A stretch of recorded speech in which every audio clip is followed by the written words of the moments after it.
Эти красивые панно, фесы, куранкапы вышиты руками учениц Бахчисарайского культурного центра «Арслан». Каждый год после завершения курса крымско-татарской вышивки здесь чествуют новых мастериц и представляют выставку из их работ. 11 учениц окончили курсы вышивки 2 года назад. Каждая из них получила от преподавателей фартук. Это традиция центра «Арслан». Таким образом, вышивальщицы теперь считаются полноценными мастерами. Настолько внутри переполняет меня, потому что я заново увидела все то, что делали мои ученики. Работы наших учеников достойны любых музеев, потому что мы сохраняем и специфику орнамента, и стараемся повторить технику наших предков.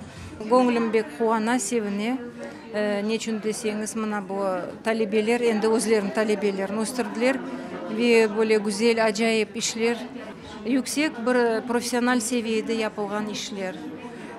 Bekte öyle doğru olmak gerek. Niçin deseniz biz biraz dünya sanatlarından, el sanatlarından biraz artta kaldık.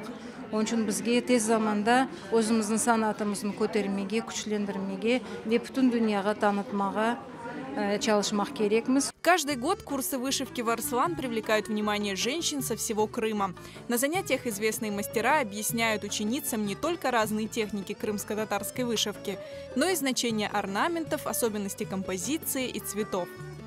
Сначала я не думала, что я этим буду заниматься. Привело меня сюда любопытство. Я всегда восхищалась нашим орнаментом. Пришла на курсы, посмотрела и подумала, что у меня это никогда не получится. Но Зарема Оджа сказала, в каждой крымской татарке сидит вышивальщица. У вас это обязательно получится. Начинайте. Я и поверила. Почему мне захотелось этим заниматься? Потому что это очень красиво, мне это очень нравится, потому что это наша культура, хочется быть причастной к нашей культуре. Очень уважаю людей, которые занимаются ручным трудом, вышивкой. Меня это очень успокаивает. Мысли собираются, сидишь, вышиваешь, о чем думаешь. Ученицы каждого курса вышивают предметы, которые становятся украшением центра «Арслан». Этот курс воссоздал мини-комнату невесты с традиционным крымско-татарским интерьером. Крымско-татарский культурный центр «Арслан» работает 22 года. За это время здесь обучили десятки вышивальщиц, которые стали известными мастерами крымско-татарской вышивки.